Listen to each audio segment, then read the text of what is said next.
advisory.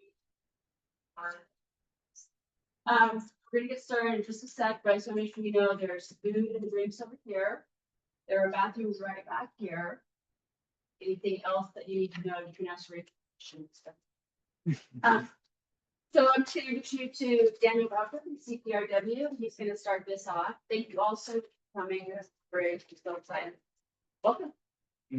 Thank you, Kelly. Good afternoon, everybody. My name is Daniel Bauker. I'm a forester with the Coalition for the Poudre River Watershed. We're a local nonprofit based in Fort Collins. Y'all heard of CPRW before? Anybody? Ah, cool. All right. Very good. Very good. We have a lot of things to talk to you about today. And the idea of what we're doing here today is to really show you how they all fit together. You've probably heard of a bunch of these different things, and we have some maps and some presentations and some experts and that kind of thing. I was looking at you, but I was looking at these guys. And to tell you kind of how all this stuff fits together. The idea is to increase the resilience of our forests and our watersheds in this area, right? We know wildfire is an extreme risk. It's very dry right now. We've been working for years as organizations together and separately to try to figure this stuff out. And we're really getting to the point where a lot of this is coming together. And that's what we're trying to show you today.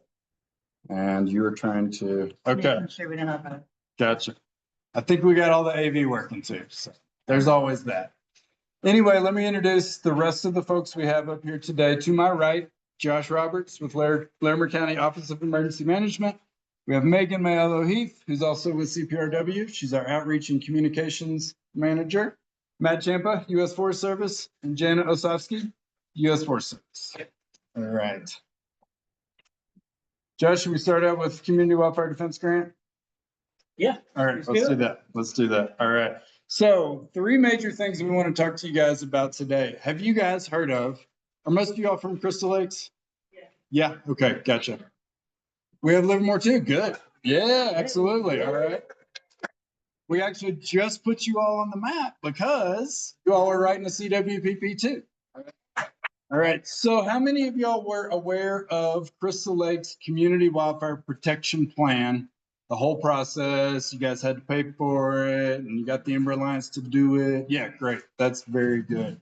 So that's a long-term engagement process, a lot of mapping, fire modeling, a lot of engagement with experts and community members and that kind of thing to try to figure out, as far as Crystal Lakes Fire Protection District goes, in those boundaries, what can be done to increase the resiliency of the forest, the home ignition zone, the evacuation routes, all that kind of thing. So you have your Community Wildfire Protection Plan to refer to. It's very nice, well done. There's a whole lot of good maps in there, a whole lot of good suggestions, a lot of different project ideas for what can be done under that Community Wildfire Protection Plan. So zooming out to the larger landscape, Crystal Lakes has one of those. Glacier View Meadows also has theirs. They finished theirs, I think, the year right before you guys did. Now Poudre Canyon has finished theirs, a revision of theirs, and Cherokee Meadows, which is down close to Livermore, over by Halligan Reservoir, finished theirs as well. With all these community wildfire protection plans coming together in this larger landscape. I mean, we're all in the upper Poudre watershed here, right? All kind of north of the river in between here and Wyoming in a big landscape. We thought, well, you know, I remember one of the really great questions at the Glacier View CWPP rollout meeting where the Ember Alliance went through the entire CWPP. Here's all the recommendations. Here's your 160-page plan with all the maps. And then Tom Hausfeld stood up down there and said, so who's going to do all this? Well, that was a really, really good question because there's a decade, 20 years worth of work laid out in that CWPP, right? And so, Josh, blame it on him. You know, we kind of got together a couple of years ago and thought there's this new USDA grant program out there called the Community Wildfire Defense Grant a couple of years ago. It was for up to $10 million for communities to implement or write, and I'll get to that in a sec, but to implement the recommendations in their Community Wildfire Protection Plan. And we thought, hey, we've got a new one in Glacier View. There's one up in Estes Park. There's one down in Glen Haven. Let's put those together and say, hey, in this part of Larimer County, we've got 3 new CWPPs. How about USDA? You give us some money and we'll figure out how to implement all those recommendations. It was a great idea. Got a lot of people really excited about, big dollars, which is a good thing for sure. But also got a lot of good organization going and a lot of community members talking to each other and committees formed and that kind of thing. Well, we applied for $5 million and didn't get it. But it did have the result of kind of bringing us all together to get the strategy going and that kind of thing. And so we figured, hey, if you don't get 5 million, ask for 10. So the next year, we had more CWPPs ready in the landscape, including Crystal's, Poudre Canyon, and Cherokee Meadows. We got some advice about crafting that grant application to be a little tighter in geography. So not Glen Haven, Estes Park, and Glacier View, but Glacier View, Crystal, Poudre Canyon, Cherokee Meadows, all in, we'll show the maps in a minute, kind of all in that upper Poudre landscape up there. And we applied for that and got it. So we ended up with about $9.7 million to do. Thank you. And 40 cents. Exactly. So there are people watching these cents and dollars. That's for sure. But so now we do have a lot of funding. Believe it or not, $10 million is a drop in the bucket when you get going and start thinking through this stuff. But we have a good bit of money to get this going in this landscape, which is a really beautiful thing, and really helps to answer Tom's question. Who's going to do all this? Well, now all of us are, right? I mean, that's kind of the idea. So that's kind of the setup. I do have a presentation about this project. I'll let Josh take the first part. I'll show you some maps and kind of strategy and things like that. Towards the end, we want to go through that, but that's only a piece of what we're going to talk about today. The other things that are going on specifically in Crystal Lakes is the FEMA grant project that emergency management is running. You all have seen some of that. There is big machinery. There's a lot of wood coming out of strategic areas in Crystal Lakes. And I don't know if y'all been up to Pearl Beaver lately, but there's some things happening up there. That's what these guys are going to talk about as far as how does the Forest Service activity fit into this? And so backing up a couple years with new CWPPs in the landscape, a lot of community involvement and that kind of thing.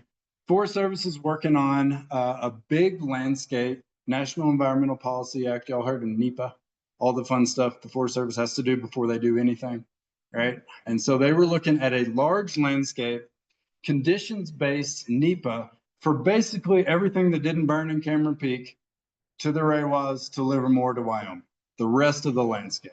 All right, so, ended up being 400, 250, 240 something, 240 something thousand acres, like a huge landscape. The beauty of this NEPA process is, the Forest Service has to do, if they want to manage a 40-acre parcel, they have to go through a NEPA process. If they want to manage 240,000 acres, they have to go through a NEPA process. So some really smart people at the Forest Service thought, why don't we do this as a large landscape conditions-based NEPA and say, if these conditions exist, then we can do these certain actions and clear a whole landscape at once, so you're not spending that whole process going through for every 40-acre parcel. Really neat, really cool, really innovative. Happened in this landscape, signed 2 years ago? 2 years. 2 years ago, signed 2 years ago. And as they started thinking through, all right, what are we going to do in this landscape under this brand new conditions-based, really progressive, really cool, innovative NEPA? What communities are ready for this kind of stuff to be happening near them? And as we talked this through, we thought, hey, Glacier View's got a CWPP, Crystal's got a CWPP. They're talking internally about what they're going to do. There's this FEMA grant happening up here, a really good place to start thinking through Black Diamond Forest Service work would be near where the community's already organized and ready to do their stuff on their side of the fence. That's how all this is kind of starting to fit together. So that's what we're trying to talk about today, trying to tell you about today. And I got a bunch of maps of how that'll all kind of fit together. To me, this is all a map. And I remember Jimmy saying that years ago, like, if this isn't a spatial exercise, I don't know what it is, So the strategy is the map. And what these guys are doing, big fuel breaks way to your west, right? 2 big speed bumps before you get to Crystal Lakes. More prescribed fire and more projects in other parts of the watershed that they're also going to talk about. A couple big speed bumps to the west on Forest Service ground. A big speed bump on the Crystal Lakes open spaces through the FEMA grant, right? Then Community Wildfire Defense Grant, internal roads, internal properties. How do we set these things up on the landscape? And everything you do up here in Crystal Lakes benefits Red Feather, right? Benefits Glacier View. We know how fire operates in this landscape. Starts at 11,000 feet and it burns in Masonville. That's what happened in 2020. If you don't do all those pieces, you haven't finished it. You haven't finished the puzzle. That's the idea. Should I let you talk about the grant itself a little bit? Sure, absolutely can do. Beautiful setup there, Mr. Bowker. Again, my name's Josh Roberts. I'm the mitigation coordinator for the Larimer County Office of Emergency Management. So mitigation is defined as those things that we can do to prevent disaster or reduce the impacts of it. So it's really kind of thinking about, hey, let's do some stuff on the front end before the bad things happen. It would be less on the response and recovery side. So I've enjoyed getting to know these folks and all this work that Daniel's talking about, really syncing all these things up that's happening at the federal government level on land that they own, all the way to what you guys are doing here on your property and on around your trails and these open spaces here in Crystal. It's all connected, just like our ankle bone is connected to the hip bone, right? Comes over there with the face there every time. They keep telling me that's not scientifically accurate, but you get my point, right? So, so as part of, this, almost $10 million Community Wildfire Defense Grant, CWDG. If we say an acronym, any one of us up here, and you don't know what it is, just throw something at them, but politely ask me to tell you what it is, and then we'll let you guys know what it is. But so in thinking around this application or this proposal, all of that stuff, what Daniel was saying, that all went into the secret sauce as to why we believe we were awarded the funds in the first place. Because of all of that work, we're just standing on the shoulders of the work that you guys have done and the work that these folks have been doing for years. So it's all kind of coming together, right? Can I cycle through here? Cycle through. Yep. Can y'all see this? Ish, kind of good. Ish. Any way we can maximize that? This is also going to be recorded, so if you miss something on a map during this presentation, you'll be able to go back and look at it. And you should be able to see it better on your computer than on the screen. Thank you. Physical object in the physical world. I can talk through this stuff here too, but Yeah, we can send you all a slide as well. Yeah. Yeah. Perfect. So Community Wildfire Defense Grant, CWDG. Dan, you mentioned this was the second round of them offering this grant program. He talked to you about the lessons learned from that first unsuccessful one. Well, this one was successful. So in total, across the country here, approximately $250 million was awarded to 158 projects. 49 of those projects were project-based. Let's actually do some work on the ground. The rest of them were planning process. Let's help other communities write their community wildfire protection plan. Y'all didn't need that again. It was already written. So that's why we could go in and ask for the let's do some stuff kind of money. In Colorado, in this round, 35 proposals were submitted. 9 of them were awarded, totaling about $28 million. So if you do the math there, $28 million in this round was given to projects in the whole state of Colorado. Our project, which you guys are a part of, is about almost $10 million of that money. So it was a good thing. It was a good day, wasn't it? It was a good day. Right. It was a good day. We were pretty surprised. Absolutely. But Josh said this, and I'll jump in just to say it again. It was not us. It was the fact that these 4 communities got together, paid for or put in the sweat equity and got these CWPPs done, and then organized themselves to be ready for a grant application like this. All we did was told the story. Put it on paper. Yeah, we put it on paper and told the story. We wouldn't even have been allowed to apply. We wouldn't have been eligible had you guys not do that. Yep. So in terms of eligibility, so Daniel mentioned it, but communities had to have a current community wildfire protection plan, which just meant you had to be done with it in less than 5 years previously. If it was older than 5 years, then you wouldn't be eligible. The 4 project communities that we submitted to tell that story on behalf of all of us: Crystal Lakes, Cherokee Meadows, which is in Livermore's Fire Protection District, Glacier View, and then Poudre Canyon. Those are the 4 communities that we're calling project communities in our CWDG grant. Oh, and by the way, the name of the grant project is called the Red Feather Lakes Area Wildfire Defense Project. Had to give it some kind of name. That was the one we selected. So when we were thinking about the strategy here, we know there's some communities, the red, Poudre Canyon, Glacier View, Cherokee Meadows, y'all here in Crystal Lakes, that had the current CWPP. We also knew there were some communities, Red Feather, Upper Cherokee, who had written CWPPs, but they were older than 5 years old. So part of the strategy was we'll put in an application to try to get some, let's do some stuff money. Also, we'll work with partners to put in other applications to get the, let's plan on doing some stuff money. Evan, would you mind please raising your hand? So Evan is with an organization called the Ember Alliance, and we worked with them to put in another application to this same grant program for the let's plan on doing some stuff money.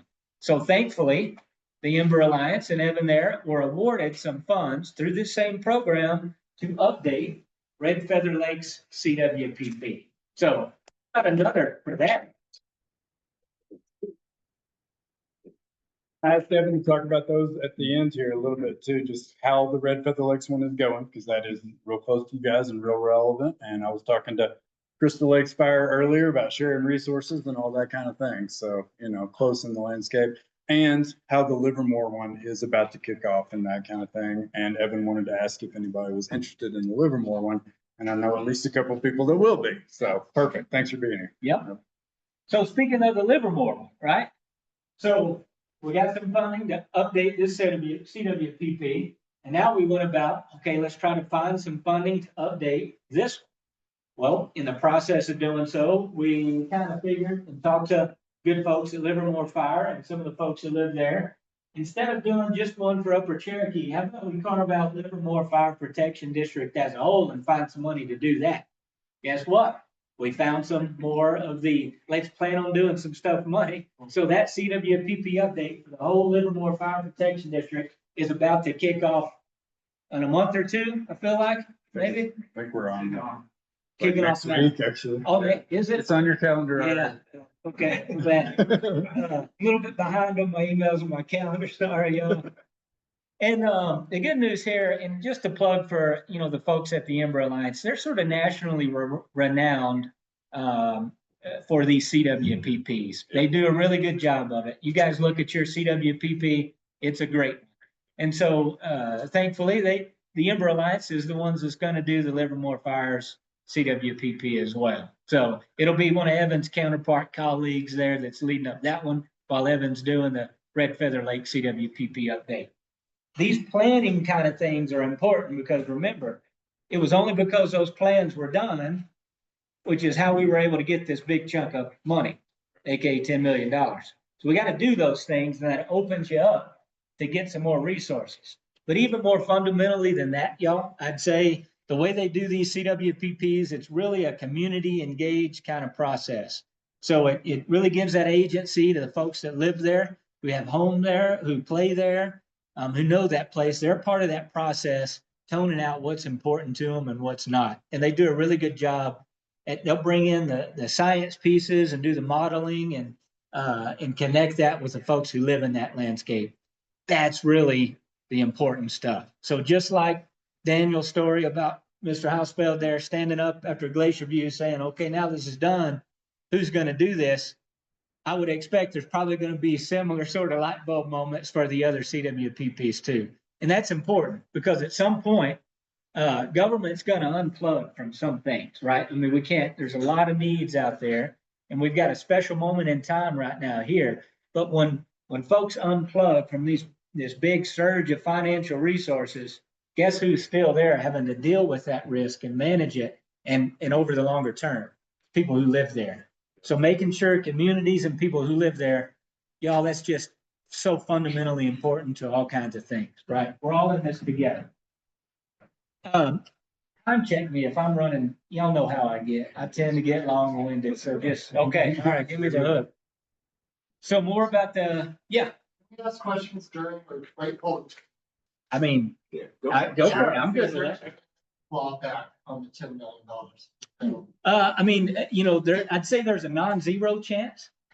You know, there's always some kind of little something, right? Like, But with respect to, you know, the administration change and some of the conversation and unknowns around federal funding, this is safe for now. We feel good about this. So, you recommend some forest maybe? As part of. yeah, we don't, yes, yeah. The short answer is, yeah, we gotta remove some of those fuels in some fashion, in some way. Typically it's with big machines, so, you know, yeah. Or people with chainsaws and strong backs. But anyhow, back to this Red Feather Lakes Area Wildfire Defense Grant Project. $0.6 million and 40 cents. Just rounded down. I there, forget what the think. 40 cents before, but it is important. It is. And really, I'm just going to tell you a little bit how we kind of have organized the structure and in planning some of these things and like managing it a little bit. And Daniel's going to take it from there. But the big thing to know is Larimer County and CPRW, we're kind of managing the project. We're sort of leading the project. In this project, that $9.7 million and some change, it's really to do a lot of different kind of stuff. And we break it out by certain activity categories. Probably can't read this, so I'll just tone it out. $4.6 million to do things like stand scale treatments, larger area kind of landscape scale treatments, and also roadway treatments, whether that's creating a 300-foot plus fuel break or just removing some of those fuels in the easement there or the right of way to slick up a good evacuation route, allow some good access for emergency crews, improve driver sight lines, things like that. $1.6 million of it and some change is to do work in the home ignition zone. Who knows what the HIZ is, or the home ignition zone? You guys are good up here. You know that. So we got some funding to help in those instances in a little bit tighter, close to home. We haven't quite yet figured out how we're going to do that, but we're talking about it. We got some money to do it. $250,000 to do some evacuation planning and some community drills or workshops all around evacuation, preparedness, things like that. We have $1 million to do some, what I like to call a generically specific biomass management, which is essentially just helping our communities deal with some of the woody biomass that might be gumming up some work at some point. So for example, you guys know about everybody knows about the Slash Depot here, right? So I think it's safe to say we're working with the good folks here at the Road and Rec Association to be able to bring in a contractor to help manage some of that material to get out of the Slash Depot to make more room for you guys to do more work on your properties and bring it there. So we're working through things like that.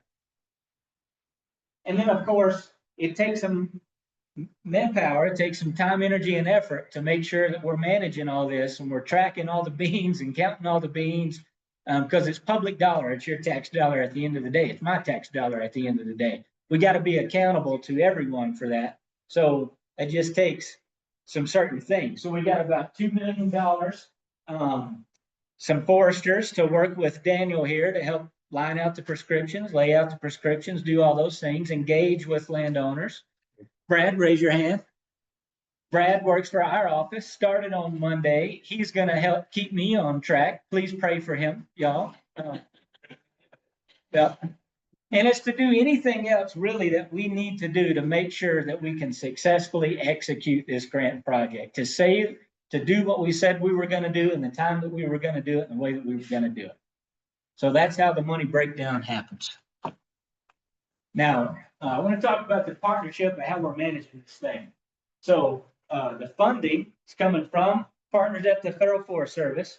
It's passed through our partners at the State Forest Service there at CSU to the county.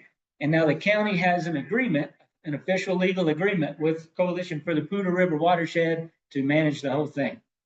So to think about it, It's financed by the Federal Forest Service, right? And overseen by the State Forest Service, administered and managed by OEM, the county, and CPRW. Now, here's where the magic happens. That's up here.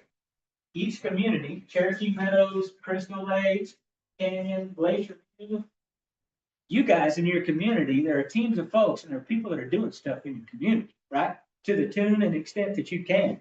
But what we wanted to do is we wanted to create an advisory group where you bring folks like us, folks, not me, but these folks who are smart on the science of things.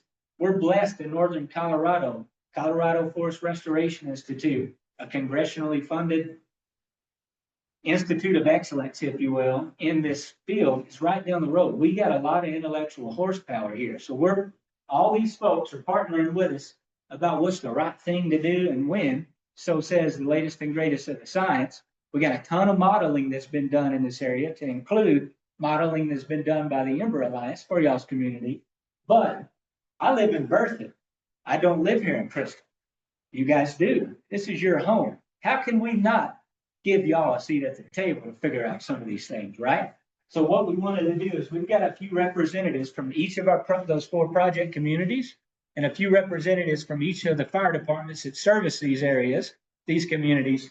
We're all in this big group, learning from one another, talking with one another, figuring out what we're going to do, how we're going to do it, breaking some bread. Thanks, Kelly, for the wonderful pies when we had a meeting up here. We're getting to know one another. And I think, for me, that's one of the most magical and special things about this. All the time and effort you guys have put in, we should probably recognize you. Yes. for Yeah. that right now.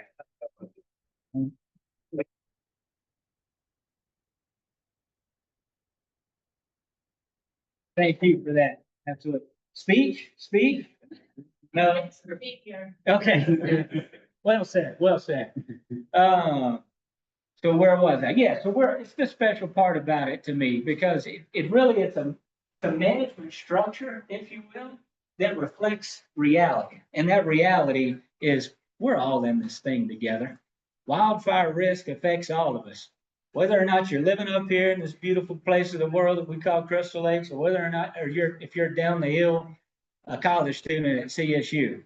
Our forest, our watershed, wildfire risk, we're all affected by these things. We're all in this thing together. The ankle bone's connected to the. All right. Made my day. All right. You made my day. So I'll just kind of skim through this. But up here at the top, what we're doing is we're making sure that we're delivering this program in accordance with law, rule, and regulation. It's federal public tax dollars, so there's certain things that we got to do, certain things we can't do. We're also wanting to make sure that there's community agency involved in each of these decisions. We're pushing from the top. Sorry, I'm walking around, y'all. Data, science, and modeling, priorities, and connection to other stuff that's happening across this giant northern Larimer landscape that Daniel was talking about. And from the bottom, we're pushing this. What's important to the community, to the people who live here, call this place home? What do they think? And we're adapting and informing. It's all meeting in the middle of this magical thing we call the Red Feather Lakes Wildfire Defense Advisory Group. Good. I think that's now back to you. Man. Yeah. Absolutely. There is QR code. I don't know how to do those. My daughter does. But if you guys do, you can snap a picture of that. And there's also A website. a table here, and then you can do it just old fashioned. Write your name and email, and I'm happy to add you. Absolutely. We'd love to have you on the email list. Megan has a really nice website going as well. It's got a lot of project information. It's got a brand new cool map on it. It's really up to date. So yeah, please join us and get on the list and that kind of thing. Let's see. I don't know if I'll do that map today. We can get to this at some point, but part of what Josh was saying was like, we are using best available science. We're using some real world information, that kind of thing. It is worth talking about the Cameron Peak Fire, probably, since it was just down the way and it got us all woken up in a lot of ways. High Park Fire did as well in 2012. That's what actually led to the creation of my organization. But a real world example of all this stuff lining up and working happened during the Cameron Peak Fire. There's a movie out there called Fire Forest that you can look up online and you can watch. It's about 15 minutes. Tells the story of this map right here. To me, it's a map. To some people, it's a movie. It's a really good movie, and it tells you exactly what happened and how all these treatments lined up to change the way the Cameron Peak Fire worked out.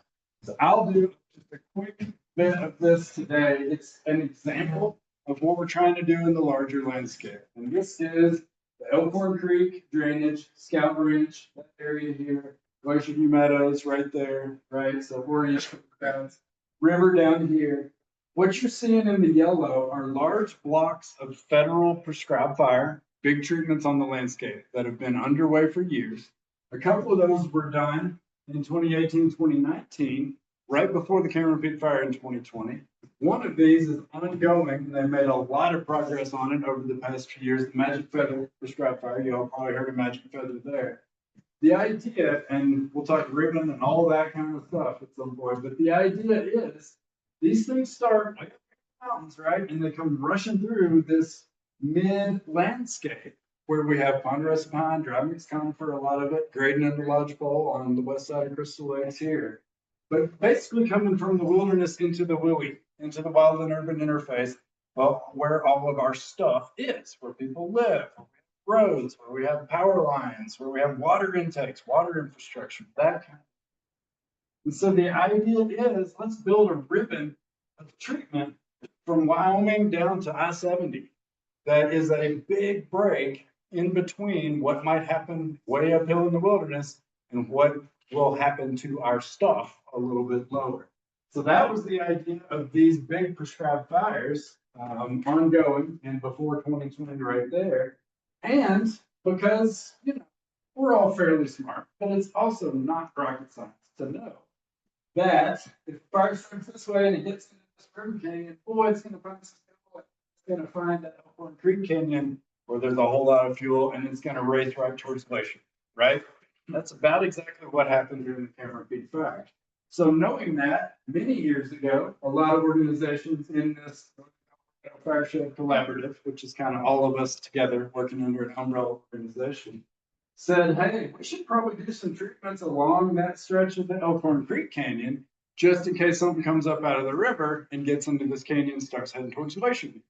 So for 10 years, working in this Elkhorn Creek landscape with mechanical treatments, with hand thinning, pile burning treatments, with some prescribed fire treatments on both federal and private ground, to try to fill out the ribbon on the private ground side of things to bolster what the feds are doing on their side of the fence, right? That's kind of the strategy. Well, in 2020, that's exactly what happened.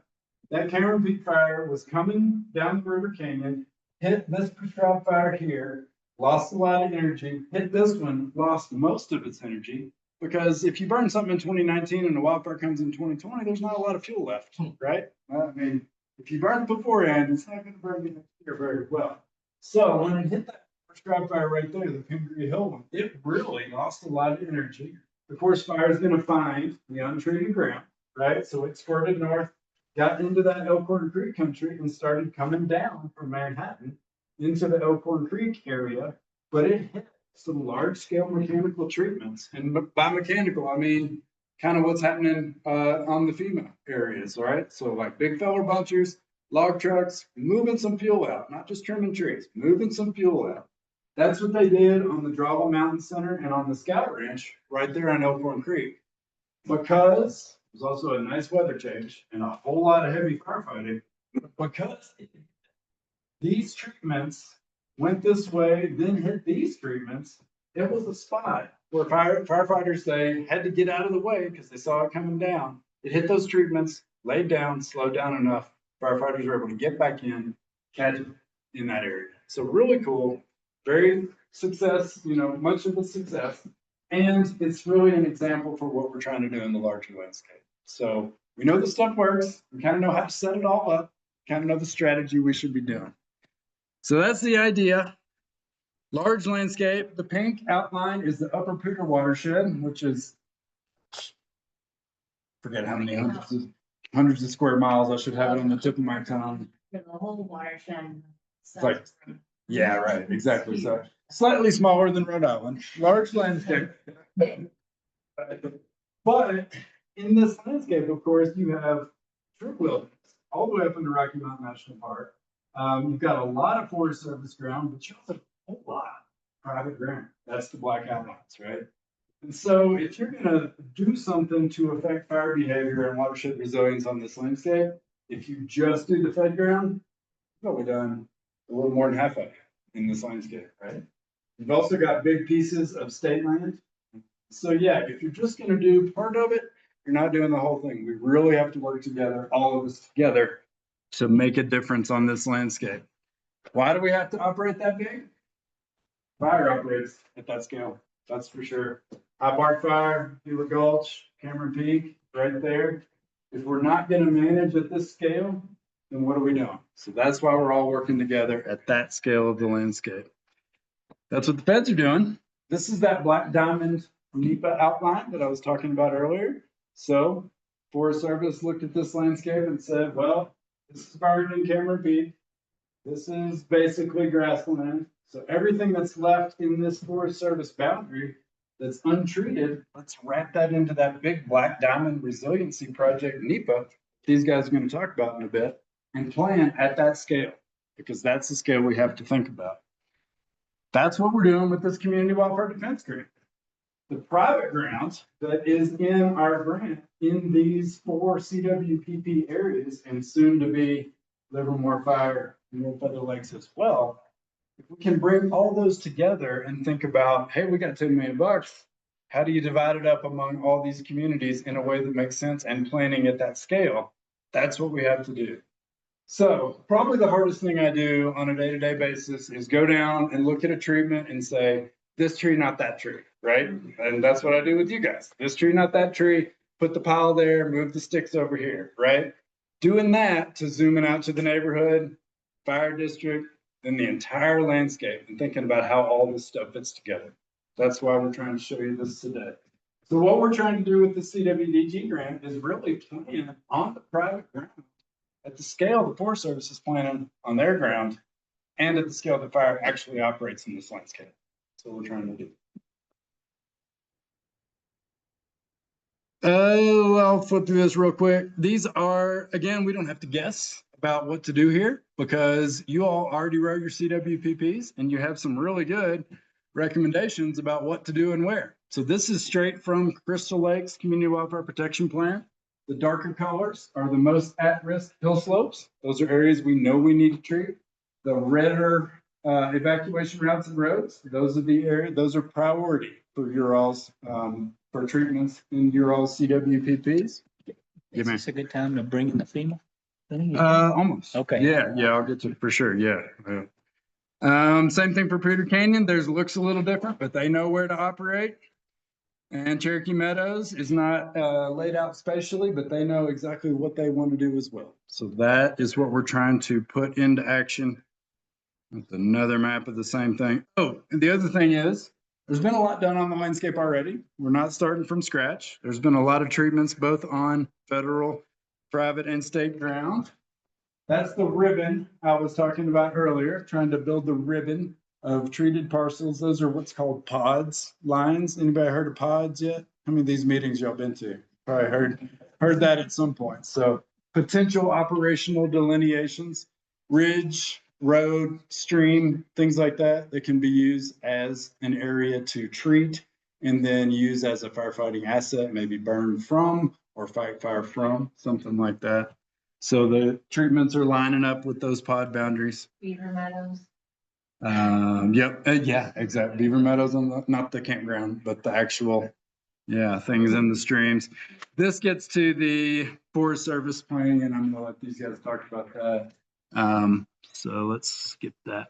Well, let's not. Again, pods, big treatments on the landscape. The red lines that just popped up, that's West Crystal that these guys are going to talk about. So these are the Forest Service treatments they're going to talk about. And Josh just mentioned FEMA. And those are these parcels right here within Crystal Lakes. So back to that Cameron Peak example, trying to build that ribbon on the landscape, trying to build treatments that actually make sense on the landscape. That's what we're trying to do up here in Crystal Lakes too. If you have a bunch of Forest Service ground outside the private ground, if the feds are trying to put in a couple big speed bumps out there, shouldn't we do the same thing on the Crystal Lakes open space parcels, do the FEMA grant? And shouldn't we do a similar thing with some of the interior roadways and private parcels through the CWDG grant? That's the idea. Can Fine. I? Okay, Yeah. beautiful. There we go. Speaking of the FEMA grant, and Matt, if you don't mind, Mr. Toler, raise your hand right back there. So FEMA, through their hazard mitigation grant program, think about it, keep in your mind how all this stuff is kind of connected and how we want to try to sync all of these different things up. So no matter what federal agency is giving us the funding or what local organization is implementing and doing it, or we just want to try to sync it all up to where it makes sense, right? So FEMA has provided just over $1 million or so to do mostly mechanical treatment with a little bit of hand thinning stuff in approximately 200 acres of Crystal Lakes open spaces, really on that western, southwestern, south of the Panhandle Creek there on the western side of y'all's community. So we've partnering with Matt Tobler and his company at Blue Mountain Environmental Consulting. He's the project forester for that FEMA grant. So for the stuff that Mr. Barlow is doing with his machines here in some of y'all's open space, just like Daniel and his team of foresters will be writing the prescriptions for the CWDG stuff, Matt is writing and has written the prescription for the open space stuff here in Crystal that's funded through FEMA. Matt, is there anything you'd like to say, or just with respect to your stuff you're doing? Like to stop out, look, talk about forestry. I'm here Mondays and Wednesdays, bring some pants and put you to work. No. There we go. Yeah. Great, cool. I just wanted to mention that. So I Yeah. don't know where we're at now. Great on. That's time. perfect. Sorry, Good. so. Yeah, let's have some questions. Yeah. Forest for west, south of lakes, the stream, all of the. South of Panhandle Creek. Can we show Matt? Yeah, if you want to. Yeah. And then on the west side of the subdivision here. So kind of that southwest, corner of the subdivision. And Kelly and Rachel, and you guys probably can spit off the filings and all of that. It's in the 15th filing right now, and I know that even Well, where's the FEMA grant project stuff happening, basically? This, the yellow is what we're looking at. That's an older shape file. Not all of these are getting done, I don't think, but that is it. Mosquito, what, from Mosquito? West, east, so Mosquito, east, Ottawa, east, Mosquito, kind of north. Those are the areas. And so where all our ponds are, it's on the south side of our pond. And, west of NoCo.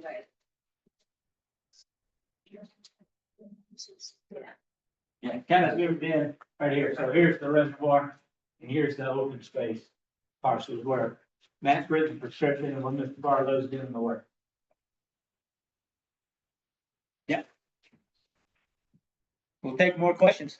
Otherwise, You mentioned fire video about the 150 fire. Yep. Did you find it? Okay, good. Yeah, Fire Forest, and is that the best way to find it? So- Yes, fire. For Evan variants. And I made a note myself to also add it to our CWD website.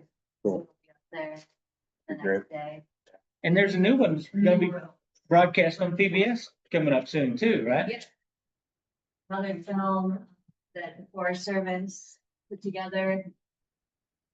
Yeah, I think focuses a little bit more on Alexander Mountain Fire, but also a lot of what we're doing. today. Landscape scale strategy for wildfire mitigation. Community protection, so I can't remember the. That's Fire called lives here. Fire Lives Here. That's right. Fire Lives Here. Another good one. Cool. Cool.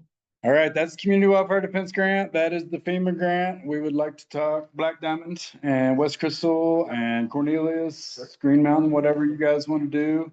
Yeah, so Let me stop sharing. Yep, there we go. Awesome. You know, and while they're pulling this up too, I think important to give some flowers and recognize, I mean, you guys have done some pretty good work here in the community as well.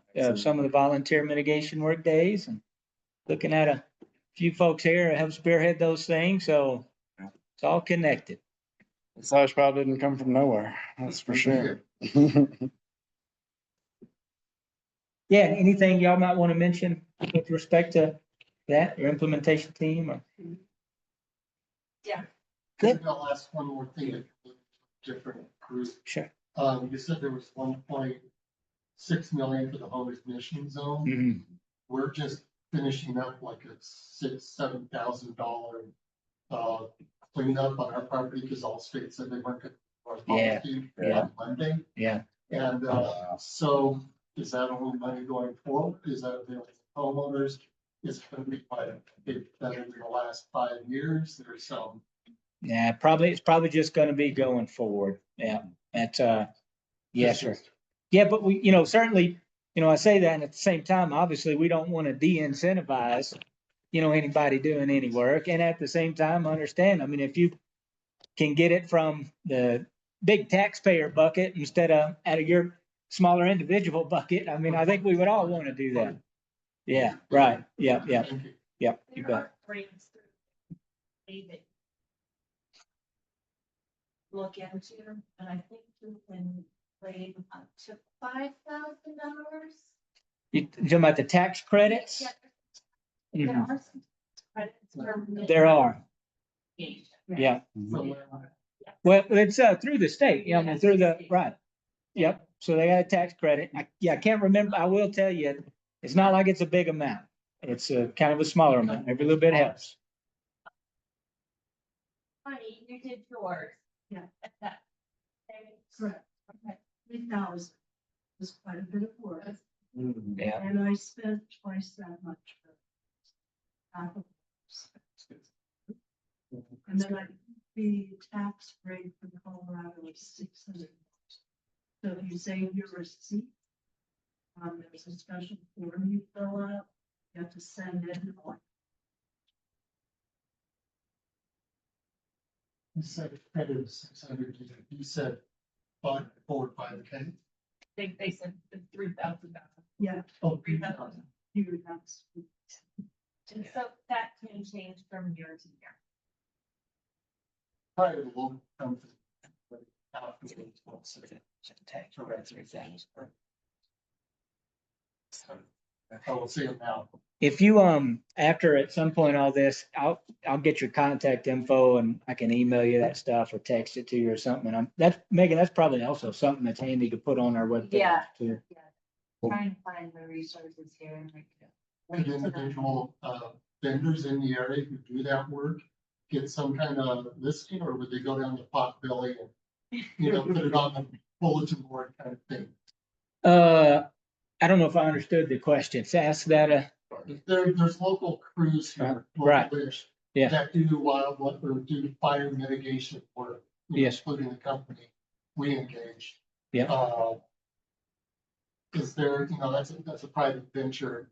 Is there a way to reference them on this webpage, or would that be a conflict of interest? Yeah. That's a great question. And I know, so the State Forest Service has a Colorado Forest Products database, which is probably not a bad idea to put that on there, at least a link to our We page. could do that. But if you search it, and that'll just give you, now it doesn't include everybody, right, who does or who can do that kind of work. But that across the states, just kind of a list as to who can help with some of those things. We also at the county have, in partnership with the Sheriff's Office Wildfire Partners Program, have put together a list of more local contractors who can do some stuff. Again, it's not all inclusive. You can also Google, right, and find some people or Angie's List or whatever, or just talk to your neighbors who's doing stuff. Crystal Lakes situation, Mhm. Especially local. private or Yeah. Federal stuff is. Yeah. I got to put a bunch of legalese on, like, I got to put a bunch of lawyers speak on. But we don't recommend any one of these. It's just an example list here kind of thing. But I really like that idea too, though. As we get to building out that home ignition zone program, a lot of that's going to be through the That's a great community, point. and there's gonna Yeah. be a lot of community involvement as to how that happens. Yeah. It'd be totally appropriate for Crystal Lakes to say, if you, oh, good, yeah, here's some recommendations. Yeah, Resources cool. we recommend, it's people who do it up here. Right. Because there's Right. no that don't come up here in order to do that, so you still have. One more about the 3K, is that an annual thing? Because we've got 6 acres. We put up 100-foot zone, because that's what all state needed. Yeah, But we looked at, it, they've done such a great job for not a ton of money. nice. We're looking at cleaning up our entire 6 acres. So if something does come through, we don't lose all of the trees. Blah, blah, Right. blah. Yeah. Yeah, it's, I mean, you file it when you do your tax filing. Oh, so we can do- Annually. Yeah, but I don't know if it's 3K. I just, Connie may have some more info. I just don't Okay. know for sure. Yeah. Okay. That's great to hear though. I mean, absolutely. If you're gonna do that 100-foot and then it looks like you can do some more and then, yeah, I mean, that's the kind of, that, if more people do that kind of thing, that's what'll really build resilience in the landscape. That's for sure. Looks like it's 25. Something that's very, Yeah, that's- I didn't catch that, but yeah, it's Cool. Good. Thank you, Megan. All right, you want to move to, oh, I'm sorry. So is that, right, Crystal, or is there more stories? There's more stories. Yeah, more story. Yeah. Yeah. Why not? Yeah. Rachel, you were gonna say something else Yeah. before you started eating a cookie. What were you gonna say? Here, with your mitigation days and. So, Michael and my husband, Michael, he has a name. Rachel's husband also known as Michael. And Frank, who chair the Green Belt Management Committee and mitigation. And so what that is, it's for our CWPP. So you can't see the work that we've put in this season because we're working right on this hill and at the other side where we have a beautiful meadow. So with that, we think, what I try and tell our volunteers, and this is when it comes to volunteering, it seems like a really small thing to do. It's to volunteer and they're like, oh, I'm only working, we've only got 50 cubic yards for the slash. And what I try to explain to them, those 50 cubic yards have gotten us grant money because it shows that we're, as a community, are trying. We can't do all of our acreage, but we can do 50, cubic yards here and this weekend and that weekend and the following weekend. And we can provide wood to our community. We try and get it to people who might need a heating source. We'll try and at least deliver it, or we'll put it at the side of the road for people to pick up, right? So, but if we weren't doing that as a community, we wouldn't have gotten our $1 million grant. And if we hadn't gotten our $1 million grant, then they wouldn't have chosen us to be one of the communities to be part of the 9. And because we're part of that, the Forestry Service is also caring about us and saying they could start anywhere. We have a lot of forestry within the state of Colorado. There's a lot north of us, but because of what we're doing and showing up like today, I'm truly grateful for you all for showing up. Just trying to figure it out and try to work on your property, because that's what's going to save us. And we know there's a fire that's going to come through. So if you cannot help us on our mitigation phase, but you're working on your property, thank you. That's what you need to do, because somebody's going to see you working on your property, and then your neighbor is going to go like, oh, well, maybe I should work on my property. Heck, I go and tell my neighbors when I see a tree, I'm like, I need you to take that down.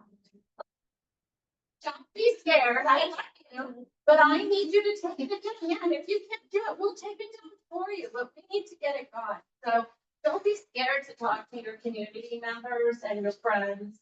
And because what they are doing is important in the grand scheme and making it survival. And we can't come here and have fun and have parties on the patio on Friday And, we can't fish if our here, so. That's my little happy scale, so thank you. Well said. Fox Acres part of this. Fox Acres will be part of the Red Feather Lakes CWPP. Yep, absolutely. Clarify answer, I'm confused. So what is happening right now? Then Fred and all, that's our. That's our FEMA grant. Yeah. That's our $1 million grant. The $9 million grant is for lots of communities. We do not own that. We don't get to choose where that money goes. We discuss it as different communities and we work with each other and think, where's that money gonna be best for the good of the whole community, being all of these communities. And then the forestry is about to tell us their major project west of Bristol. Yeah. So, but You see that? Yeah. I was just gonna mention, we have started work, our first project on North, our roadway treatment. Mm-hmm. Yep. Yep, It's not exactly. being- Started on Monday. Started on Monday. Yep. Yeah. Yeah. Started that in Glacier View. It was So ready to go. So we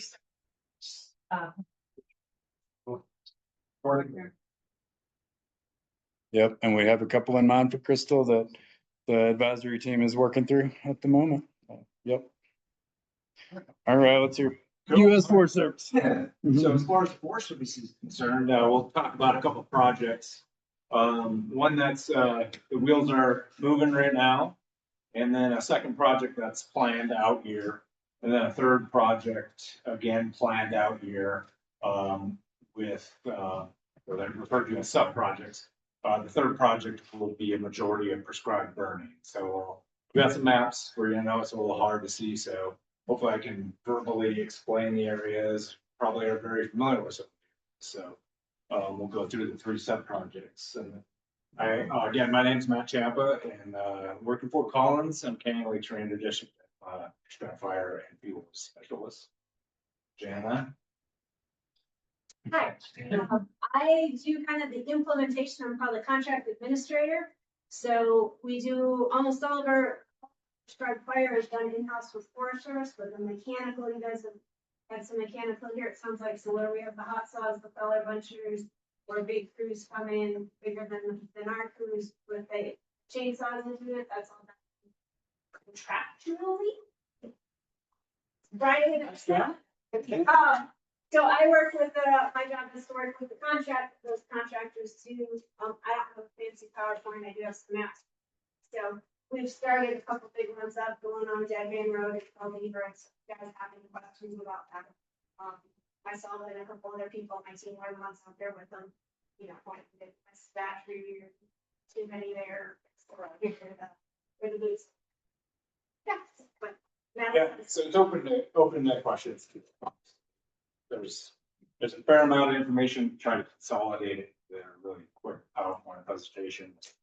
And yeah, welcome questions. But we'll dive into the first sub project. Of course, we alluded to Black Diamond being the overarching NEPA project, 240,000 some acres. It's important to know that that 240,000 acres isn't all going to be operated on. It's not like we're setting that aside and be like, okay, let's bring the machinery in and, you know, do something on 240,000 acres. It's just something that we can plan. It's kind of a quick and nimble process now where we can go somewhere. If mountain pine beetle epidemic comes in, we can say, oh, you know, there's mountain pine beetle here now. Let's go over here and take care of that, or, you know, if there's flooding over here or blow down over here, wind event, we can go do work over here, and just kind of compresses NEPA for us and makes us more efficient. We, much like the CWDG, we got a bunch of money under the Biden administration. It's called the Budget Infrastructure Law Bill from a couple of years ago. That's really allowing us to get our feet on the ground and get this work done. So the Biden administration put forth a lot of money towards this type of work, and now the change in administrations, we'll see how the Trump administration, you know, answers. Hopefully they continue the good work, that has been funded here, so. Anyways, first sub project under Black Diamond, it's for the Red Feather community, which includes Crystal Lakes. What we're trying to do is, reduce surface, ladder and canopy fuels. So surface fuels, kind of the dead and down logs that you see.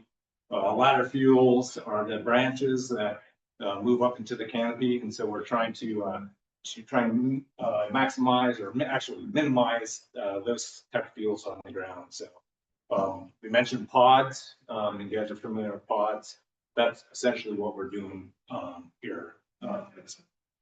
A pod is the potential operation delineation.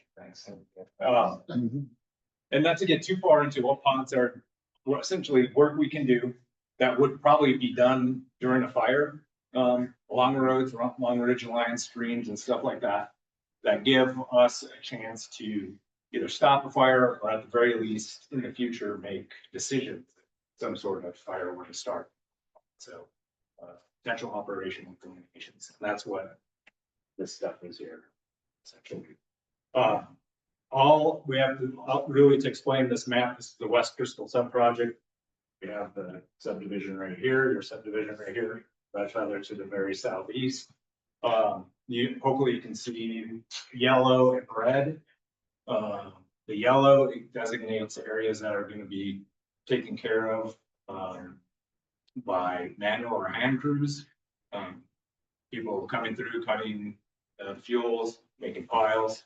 And the red designates mechanical, which Dan is working on right now. So yellow and red, mechanical and hand. So. What's the one yellow I've seen? Okay, so, yep, here's like a yellow, then the darker red. And again, I can send these links out to you, and I'm also gonna add it to our CWDG page, because it all is interconnected, as we learned from Daniel earlier. But this is a story map. You can just search Black Diamond story map on Google, and it's a great resource. You can explore all these different sub projects. That's great. So, that great question. 500 feet, generally speaking, from the center line of the road on each side of the road. Generally go on each side of the road. So for fair distance. Yeah, fair distance. And what it's gonna, generally speaking, it's gonna be thinning of the trees. What we would call shaded fuel break. That's what we're attempting to accomplish here is leave trees to provide shade, but reduce that dead and down fuel, those ladder fuels, branches, all of that sort of in that 500 feet. So shaded fuel break is what it's referred to. Dead Man Road. So we're starting on the Dead Man Road essentially, and working up towards the Pearl Beaver Road, 169, all the way up to County Road 80C. So, and it's 4,000 acres. Total. Yeah, I think about multiplied. 4,000 acres and about $6 million, or 5.5. So. The first section is about 6 million, and then we got. So it's a pretty big operation, and it will probably take quite a few years to accomplish this. Nonetheless, How long does this last? That's a great question. Yeah, that's really good. Actually, we're in the science. I'm not really familiar how long it would take. I'm sure there's some science behind it. In the meantime, we will monitor, and we set up plots actually in there. So as things grow back, we will determine how to maintain that, maintain those fire breaks. Good. Are those, evacuation process, Oh, 67. Are any of those along any evacuation routes? I'm not sure. Yeah, I'm not sure what evacuation routes. Are you referring to your community evacuation routes? Or just, these, all go down some of this, Sure. in the event that we can't, we've got to some of these back roads to get out. Yeah, we haven't with this, I'm not aware of, I mean, these are evacuation routes, certainly. Pearl Beaver, just given given how the roads are and how well constructed they are, but nothing is, we haven't really identified anything, that would coincide with what probably your HOA. Some of those roads designated as. Or I don't know. Sure. Kind of depends on what direction the fire's coming from and, you know, where you're at and all those things. It's a great question too, though, because as this work is done, it will make them way better as evacuation routes. And part of what we're trying to do on some of the other roads, like 73C, 74E, maybe 67J, as it goes around, is do some work through the CWDG grant on the private property to help build off of what they're doing on the federal. You Yeah. mentioned 67J, that there is in another sub-project, there's some work identified in the planning phase up there. Coincide with, I guess, probably evacuation. And then was Red Feather 5 was up on, it wasn't that was very 5, like Feather 5, 2 years. Oh, the firms, yeah, Yeah. yeah, now I'll bring that up in Cornelius. Oh, cool. So the third sub-project, I'll show you where we've done some previous burning, both to the north and south. Red Feather, Right. and then a plan to kind of connect the dots in there, so. Do you have a question, ma'am? Fire, there were ones that need to receive those big piles of sludge. Still there. I'm wondering who's responsible. Either from one to be still there. Yeah, I think that's not private. I think you're referring to files on private. I'm mistaken. Yeah. Just kind of by the, right past the elementary.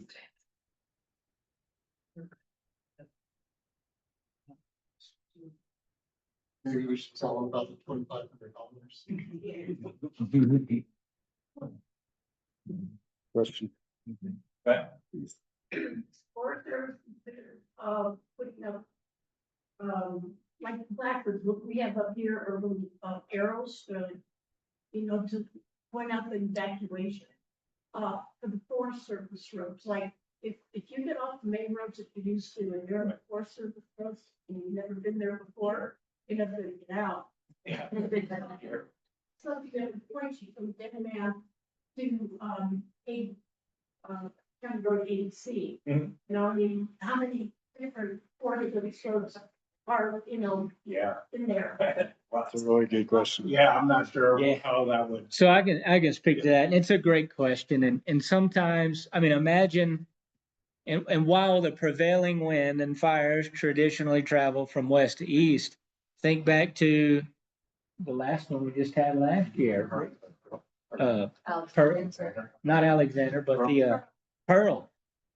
That one kind of moved from east to west, right? So sometimes, it's difficult to place an evacuation route this way in some places when that may not be the way it's safe to get out. That might be the way that takes you into danger. And so sometimes placing those signs are a little bit tough. I think the most important thing or the most useful thing that can be done is to sign up for NoCo alerts through LEADA 911. And there's an ability there where you'll get the alert if you're in an evacuated area, a place where, Sheriff Fayen has issued a mandatory evacuation. And you can also text back questions like that, and somebody can give you some, hey, go this route, not that route. So, but in terms of sticking a sign there, that can kind of get you in trouble too. So that's a tough one. It's a good question though. Yeah. But back. Yeah. Go ahead, Patrice. Yeah, we saw your hand too.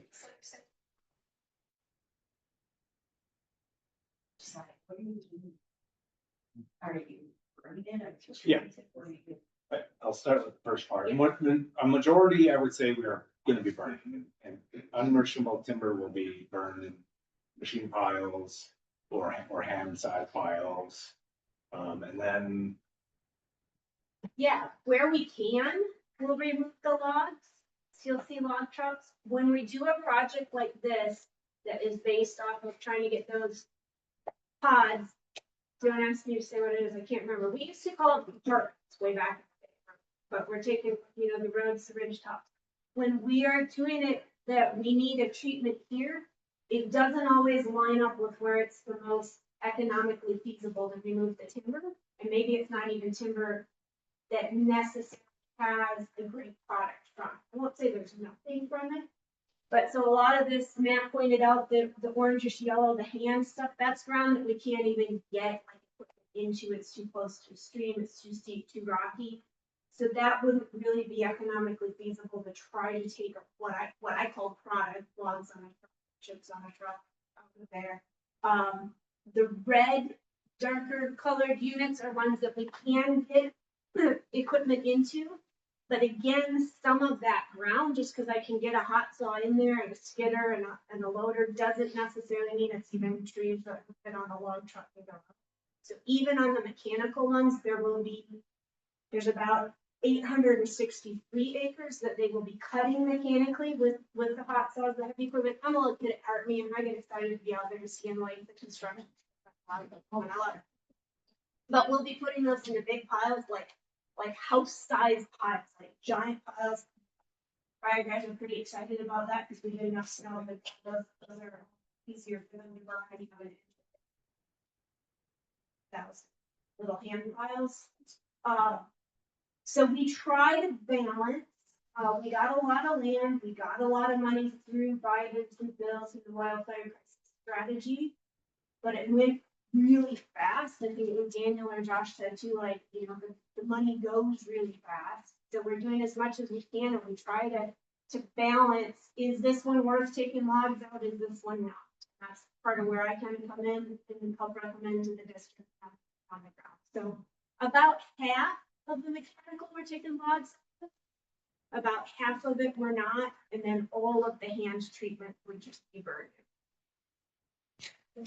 If I can just add real quick on that. So Larimer County, we just recently completed a big study project where we looked at our woody biomass challenges. That is the stuff that Jen is talking about that's generated from these treatments and how difficult it is that she's referencing to get it down the hill because it just ain't worth it. The fuel, the man hour, that you can't access it, all those things. So in Larimer County, there's about 113 million bone dry tons of biomass, forest, standing, dead down, all that stuff that's in Larimer County. But you can't reach all of it, right? You can't access all of it. Some of it's wilderness.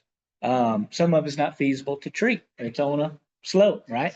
So when you take away from 113, and now let's look at what's feasible and accessible, that number is about 50 million bone dry tons of biomass.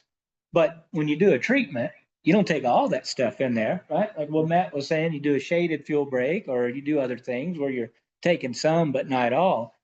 And so when you look at, okay, if we apply what we do treatment wise, there's maybe about 3 or 4 million bone dry tons of stuff that's out there that likely will be treated. That's a lot of stuff. There's not a market down the hill, in addition to the challenges too, sometimes to take a lot of that product. So Jen is referencing the economics of things. Moving that biomass is generated during all kinds of various treatments. It's a lot more complex and a lot more challenging than what I think a lot of people realize. When they can get merchantable product out of it, two-by-fours, right? Lumber from bigger trees and logs, it's worth it, right? They can get it down and get it out. But when they can't, it makes it super tough. So anyway, I wanted to add that. Yes, some of those meetings are sit-ins. Yeah. During on the evacuation routes, during the peak fire, I think the Forest Service came in and made really good roads for the fire equipment to get in and out. Is that road improvement going to be part of this, clearing the lumber on each side to make safe evacuation? That one, that's. Yeah, so that's a great question. Outside in the contract. So again, everything I do. In the contract, we have road maintenance and road work that's part of the contract specifically for those areas where we're hauling the log trucks out the trucks. It's a log truck similar to fire equipment and other equipment need roads to a certain standard that maybe your weekend recreator in his Jeep doesn't meet the same level of roads. Currently, we do not have plans under the fuels reduction contract to improve the roads themselves outside of what's needed for that. Now, on the forest, on the district, we have other roads that we're working on for future. Matt's gonna get into some of the future ones for like the next 2 or 3 years, but we're looking at like 5 years and 10 years and even other projects, even outside of this. So generally, the road surface work improvement we do has to do with where we're trying to get that product out. And I think it will benefit some of these evacuation routes, but it's not specifically planned for the sake of making an evacuation route. Yeah, that's great. Thank you. Also improving access for fire equipment, for Yes. fire equipment from a fuel side of things and such that, we have funding for that. Certainly not. Roads is a touchy subject with the government, federal government, and it's a lot of money and a lot of investment that probably hasn't ever been there. But if this was a unique situation with money that we can apply to make roads a little better in some situations, but overall, the money we want to use for what we know to be successful for the pods and firefighter safety, this really comes down, well, it's probably in there somewhere, that the firefighter safety, having the ability to get firefighters to an incident or near an incident is why we're doing this. Because that's kind of the basis behind it. So we can get folks in there and, it's pretty planned out. You probably saw after Camera Peak went up Dead Man, we saw all the road work that the firefighters did do during the incident. It's similar. We're trying to do that, but have a little lighter hand on the land and be able to think these things through versus doing it in an emergency and slicking it. That's the basis. Are there any mitigation plans that would go from 169 east down Panhandle Creek drainage to the west side of Crystal Lakes? Yes. Yeah. We actually, and you probably can't see the map. But the answer is yes. Part of this West Crystal stewardship that we're working on right now treats, is that 198? Oh, Oops, sorry. there's. I'm gonna do it the old There we fashioned. go. Paper map. Okay. There you go. That's just such a wild area. It just took me- Yeah, yeah. So the problem with selecting where we do the work. So as a planner, not so bad. We're using this road, we're using this road. I've been here since 2005, been on that, managing the High Park Fire, Camera Peak, you name all the wildfires been on. And so I know this country pretty well and but more importantly, what's gonna be a road that's gonna be more beneficial for firefighting efforts, or a ridge that might do better. And so a lot of this stuff is, preemptively selected for those very reasons. So not all roads are gonna be have work done to them, and not all ridges are gonna have work done to them. They're kind of pre-selected strategically, thank you. So. But I do believe we are the road that you're talking about, and sometimes your names and numbers are different than ours. You can come look at this later too, but I'm. Is that a lot of work? Are you seeing it on your map?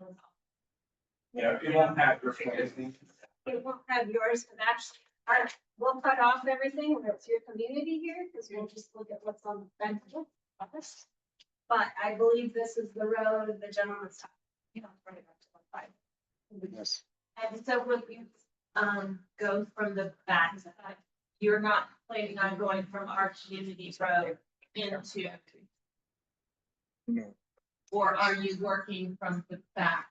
Like, that's the west, so that's the very end of our community. Are you planning on going in of that area, or are you working coming in from Dead Man, doing your line down there and then coming into our? Or that's be determined. That's really up to the contractor that this has been awarded to. And it's about an 1,800 acre contract. So it will go for about 5 years. This year, they're trying to get all the portion along Dead Man Road, where it starts going on Poudre River Road. Try to get done before the snow flies this year. The next year, we're not quite sure which, we kind of really confusing contract now, but we've broken into what we call subdivisions or chunks of 1,600 acres. And it kind of depends on which chunk they want to go into next.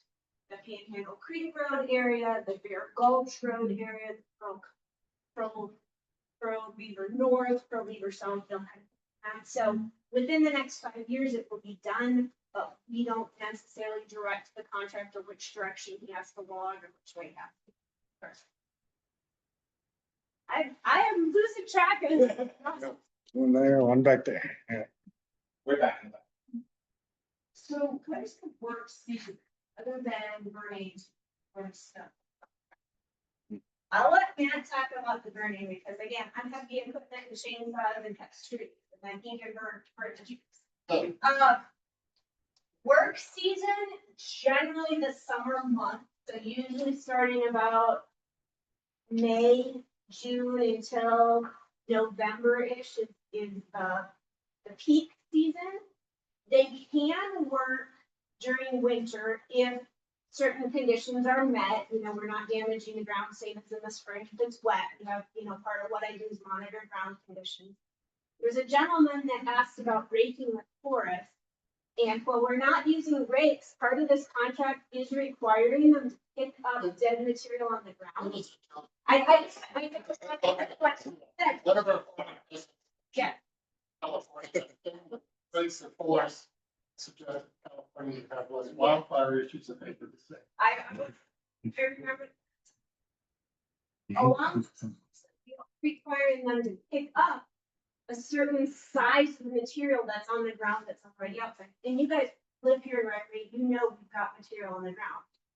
Because of that, it's gonna be harder to work in the winter, where maybe a traditional logging side can still come with that heavy equipment, because they can track the snow, they can still cut trees, put trees on log trucks and go in the winter. It might be a little bit harder to do this, because once you get snow on the ground, you can't see that material that's required to pick up. So I suspect this particular project, which we're calling West Crystal IRSC Integrated Resource Stewardship Contract, I suspect that part will mostly be summers for the next 5 years of the contract.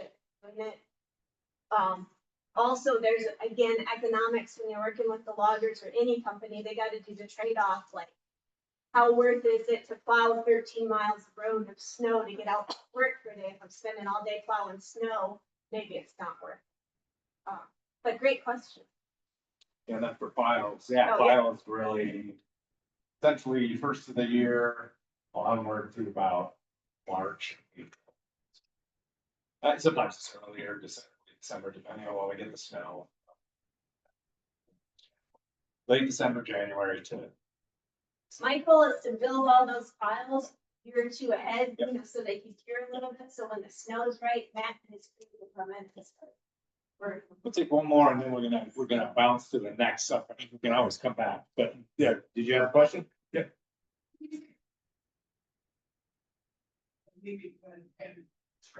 Correct.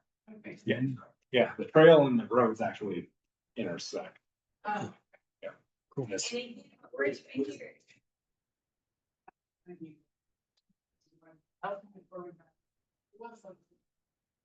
Yeah.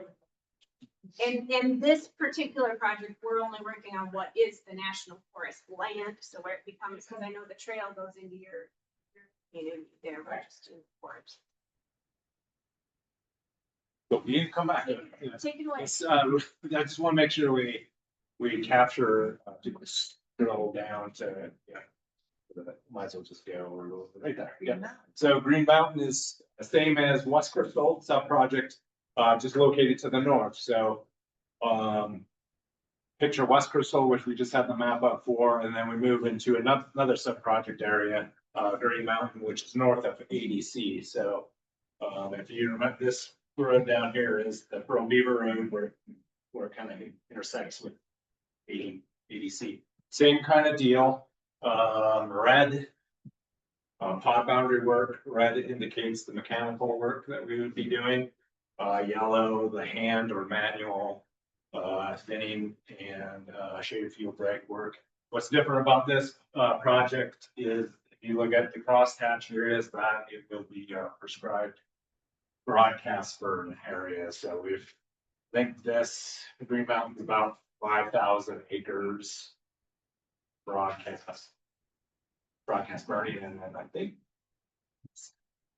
it might be, you want to scroll on through, yeah, but it's, I think it's about 3,000 acres.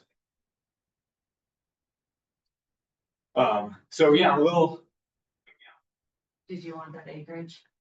That's down here. 4250 front. yeah, I'm at 4250 broadcast, so. And this project area is, it's essentially out there for funding, but it's kind of in the, we have this really essentially a long list of projects that we are vetting. Depends on how much money the administration gives us and the priorities of these projects. So it's really kind of in a state of flux as far as, hey, we got this amount of money from the administration, but the administration might want to focus on another activity, you know, it gets kind of weird. So, as far as this is concerned, it remains to be seen if we get this funded or if it becomes a priority from, you know, essentially from the agency. But ultimately, I would say in the next 5 years or so, this thing should come on, this sub-project should come on board and settle some. Yep. Matt, is that burning? Is that all ponderous pine next No. con? Some lodgepole? You know, yeah, there's limber pine, lodgepole, so there's no burning in West Crystal broadcast burning because a lot of what we're treating in West Crystal is high elevation, sub-alpine for spruce and such, and we want to keep out of that. It's not real conducive to prescribed burning. Whereas in Green Mountain, kind of get into a little more of the pine component. There's areas that fire will do better, broadcast burning will do better in there. So that's the reasoning why there's broadcast in Green Mountain versus no broadcast. So things. Cool. Thank you. And then let's see, and then lastly, we'll get this out of the way. It's the Cornelius, so which is the third sub project. This is a primarily broadcast based sub project. And it has a little bit of that ply work right here. And as you can see, it's all hand work, but that we're talking about 67J Prairie Divide and the such. That might work in, dovetail in with evacuation routes. Yeah. Again, this pod work is selected for strategic and tactical reasons for wildfire, but ultimately there's about again another 4,000 acres in this crosshatch broadcast footprint.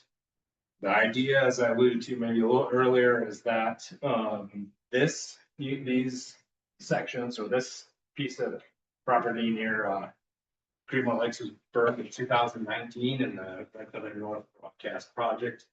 About 5,000 acres burned there, so this is treated in here. And then up to the north in 2009 was the Sheep Creek broadcast project south of ADC. That was like 6,000 acres up there, 6,000 or 7,000 acres there. So we had a hole between prescribed burn projects that we wanted to fill in. So it's Cornelius. And it goes back to kind of keeping that ribbon that you guys had mentioned earlier, filling into ribbon from north to south. So again, this project, I would say, this is from a fuel standpoint, this is a priority for me. We always try to focus on broadcast burning when we can, even over over on pile burning and then mechanical work, because that's my specialty. And we can accomplish a lot of acres for pretty inexpensive by doing broadcasts. So, And this one burns on state land. yeah, as well, that's right? thanks for the right. So we have the state CPW land. So then that we're going to partner with the state hopefully, and do some prescribed burning on their property as well. They're really happy with the results from the 2009 Sheep Creek 2 burn, and yeah, really good results from that. So we're going to partner with them. Cool. I don't know. Those are I'm just bringing up the 3 sub projects that are kind of on the horizon, and actually the one that's in motion. And I'm guessing you guys are going to have a lot of questions or feedback for the West Crystal project, and we're happy to continue that conversation, or if we want to continue with CWPPs stuff too. Right. Yeah. Yeah. Conditions that are the ones under that black diamond, so the NeCo where we covered the big NeCo, and then we do these sub projects, so we still have to do little analysis. We're completely out of the woods yet, but some analysis sub projects.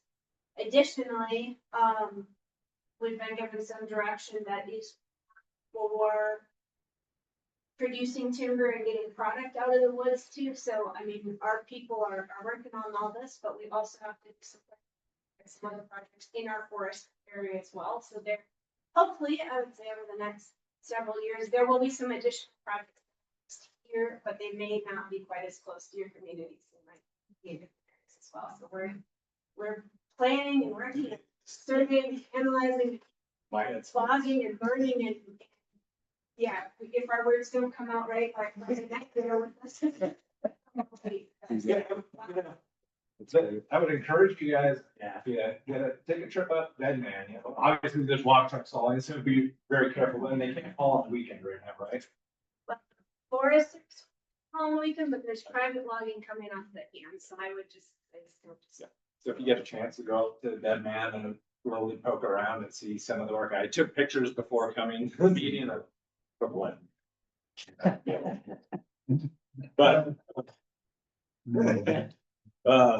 so the work looks really good, you know, and like I said, I've done 25 years of doing firefighting for myself, and knowing that these shaded field breaks are essentially what we do, we've always done, they work.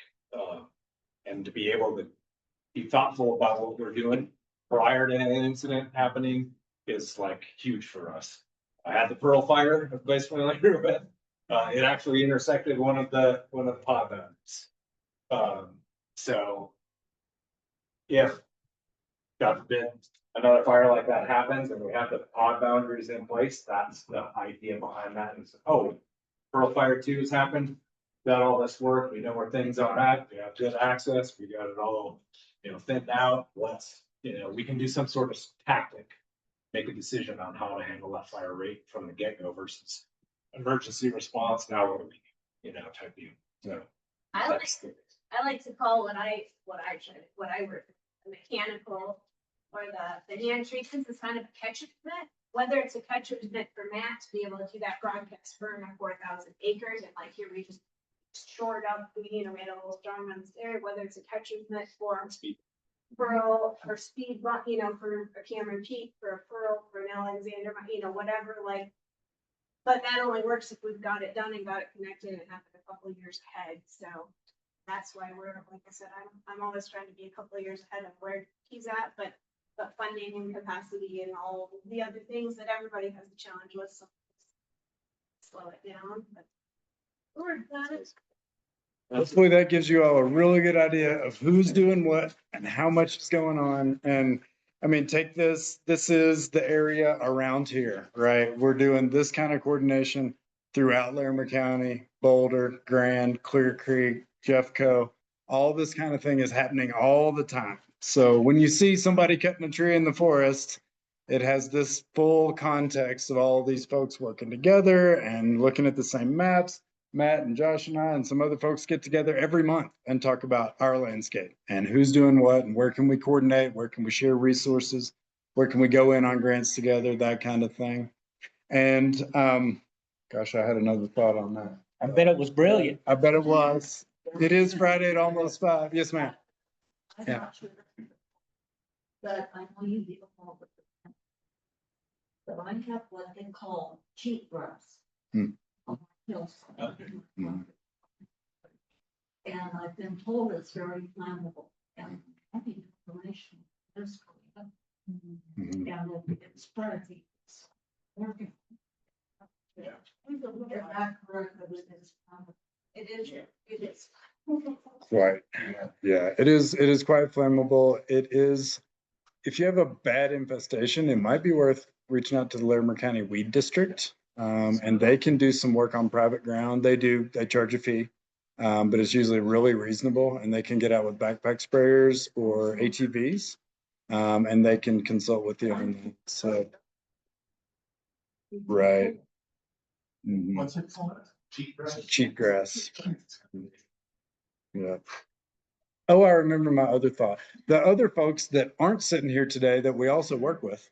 The State Forest Service, of course, is doing a bunch of work. They're doing what's called Good Neighbor Authority work, which is State Forest Service working on federal ground. A lot of that's happening kind of east of Green Mountain and over in the Cherokee Park area. There's a bunch of that going on. So they're very active in the landscape as well. And the Larimer Conservation District, you all have probably met some of those guys.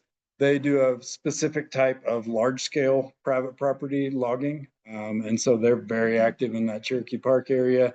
They've done, for example, we worked with them on the Swanson Ranch, which is just down across Potbelly over there. And so they do kind of that large scale logging on private property. So they're one of our close partners as well. And we're coordinating with them all the time too. So yeah, this is a lot of us, but there's more of us out there. We do have a couple representatives from the Youth Corps, Larimer County Conservation Corps here, who's working on a project. Yeah, exactly. So these guys are the crew leads on a project we've got going just down the way, kind of in between Red Feather and Glacier View. So bringing in young, strong people to do that kind of work at a chainsaw scale. So yeah. So your back doesn't hold up like that. So I try not to do that kind of stuff anymore. Exactly. It's like fire doesn't care what your Yeah. property boundary Yep. is, right? Keep seeing that. So that I'll be in these meetings, or the movies or whatever you call it, to put it together. That's why it's so important. 'Cause the fire's not, oops, this is county, not state. Great. So our treatments. Cover all that. Awesome. Thank you. Yeah. Yeah. Aaron's question about the cheap grass. So this is kind of the prescribed burned areas. Areas that you guys are working on with, more like the massification and the, destruction of the soil surface and such. What restoration projects or, thoughts do you guys have going back to make sure things that are noxious, and highly flammable? Yeah, because that in and of itself is taking out all these trees because you're concerned about fire and letting something like cheatgrass move in, which is incredibly highly flammable, is just doesn't make sense. So, yeah. Well, it still is not as fire as the cheatgrass, but yeah. Can you speak to the restorative piece? Yeah. Yeah. Great question. So in the contract, we're coming in with the equipment, whether it's magnification, hot saws, anything like that. We actually have requirements that the equipment has to be clean before it can come on federal ground to make sure we're not bringing in any of the sweet seeds and debris from another spot. My job is to go out there. I got 24 hours. They told me to get out there and check their equipment's clean. So that's one of the ways to help, hopefully not bring in and spread. Now, unfortunately, you guys know we have noxious, whether it's thistle, cheatgrass. There's a whole list of them that are all over the place. Just because my contractors clean their equipment doesn't mean that the recreationalist that's out camping and brought his RV and hasn't dragged it in. Our range permittees who are allowed to raise the cat, have alarms for any different things like that. So we do have range personnel in our office that coordinate with Larimer County weeds. We survey. What I will do is when we're done with contracts, give them maps or areas that we're done, and they survey that. I want to say for 3 consecutive years, it might be 5 after we're done in an area to see what's coming in. You know, and try to treat that, and we give money and they give money, and there's a lot of money involved. Larimer County needs for spraying that they can do on a scale that we can't. And then additionally, some of the mitigations in the contract, if we have areas with a lot of bare mineral soil, like our landings where we, you know, put the piles to burn, but also where we stack the logs, a lot of trucks are coming in and out. A lot of times we will require them to put either a native grass seed mix or a sterile grass seed mix sometimes to establish right away that first year so the weeds can't come in. Being a sterile seed so that it won't continue to propagate. Hopefully that first year is enough to get them the native seeds coming back in or soiled in. So that's all done in coordination with our botanist and our plant botanist. I don't make those decisions. They tell me what to do in the contract and we do it. Some places we do, some places we don't. But those are all some of the different things that we do to try to either prevent it or mitigate it as much as possible before it happens and then the survey out. You know, and too, if I can, just a little tighter here to Crystal, Rachel, if you want to talk, go for it. Yeah. Please. Mhm. So I know a lot of you will be concerned also as to where we're doing our FEMA mitigation for that exact purpose. The Crystal Lakes Open Space Conservancy Group, it's a 501c3, is donating up to $3,000. Matt, who was here earlier, put a seed mix together for us. He went in, he checked with in Greeley. I think the company he's working with is in Greeley and has worked with for many years. He went in, checked their regular seed mix. He wasn't happy with that because he didn't feel some of those grasses were appropriate for our community. So we actually had 200 pounds of seed mixed on Friday. And it was brought up here and it was being spread on Monday. So the organization, the Open Space Conservancy Group, has provided that amount. We need much more of that. So if you are part of an organization that has some funding in your budget, please reach out to me because we would love to have some flowers too, but the flowers are even more expensive. But we'd love to help our community. We want to do our goal when we started this for the Greenbelt Management Committee was to do it and do it right. So we're doing everything we can to live up to that promise. We got the Ember Alliance to do our CWPP. We got the foresters we wanted, and these were not easy things to do. We had to fight for them because they were more expensive. I did a happy dance when Fred got the contract because I knew he would be, my husband's laughing, but he knows it's true. He was there. Yeah, I was gonna ask you to recreate it. That's great. Because we knew, we have been working with him and we knew he was gonna be as light on our property and our plans as he possibly could. And I will say, everything has exceeded my expectations. And you all know I live down here and I don't want to have to move because you're angry at me. So we're continuing to try and bring that forward and put the grasses on there and the flowers. So we know it's going to be start. I always say, give me 3 years. I promise I need 3 years, but we're trying to shorten that period. So if you have any money to give to the Greenbelt in order to do that, we will spend the money. So it's a lot. Thank you. Yeah. So I live across from where they came down, I mean, down the Mosquito, took out, you know, a extended path to road and took out trees. And I'm just wondering, and I think it's wonderful, it's great, but do you contact those property owners, say, hey, we're buzzing through your property? We contacted, a letter was sent out to the property owners before work started that basically you would be in this vicinity. And so we tried to contact as many people, but not everybody. We didn't want to have to send it out to everybody because it's the 12th and 5th filing, 12th and 15th filing. But we did do our best to contact people. And in saying that, let me just say, we're not perfect and we know we're not. And we have a resident over here who's being very grateful because we need access into a green belt. And because of the terrain, it's only accessible from one area. And when we talk about communication, we're not perfect, but Fred, I've spoken with her, Fred's spoken with her, and we are very grateful for you all giving us an easement on your property to get up into the green belt. And so when we're having these things, know that we know we're doing our best. We don't know everything. We're figuring it out as well. So I truly am grateful to you both. So sincerely, thank you.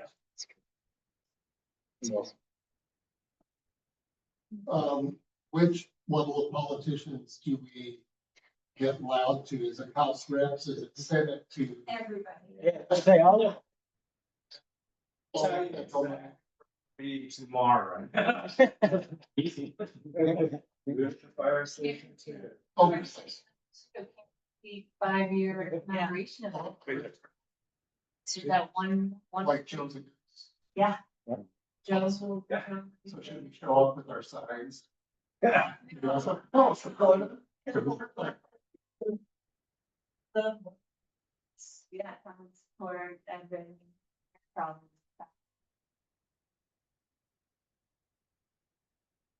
All right.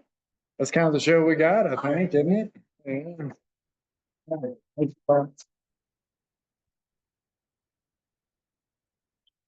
Did want to mention that Evan has a sign up sheet. If you are interested in that Livermore CWPP,